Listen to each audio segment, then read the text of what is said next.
Biel, Sian at Mika for 100 pesos. Ito yung tanong. 4 plus 4 times 4 minus 4. 4 plus 4 times 4 minus 4 equals 4 plus 4 times 4 times 4. minus 4 equals Wait. 36 ba? ano? 2. 86? 32. Ano? 32. 32. Anong final answer? Ano? 32. Yan ang final answer. Bakit? Paano naging 32?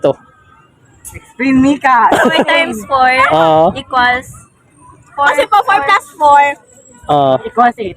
equals 8. Oh, times 4. Tapos times 4 po, kasi dalawang 8, 16. Ah. 16 plus 16, 32. Oh, minus 4. Tapos babawasan pa ng 4. Minus 4, oh. Equals. Ay, Ano? Ano? 32 minus Ulit ko, ang tanong, 4 plus 4 times 4 minus 4 equals. 28. Anong final answer? Sige, final answer. 28. 28? 28 na? 28? Feel ko 29. Wait lang po, wait lang. Lumapit ka dito. 28 na po. 28 final answer. Ay mga idol, ang sagot nila 28. I-comment nyo dyan yung tamang sagot. Ang sagot nila is wrong. Hindi 28.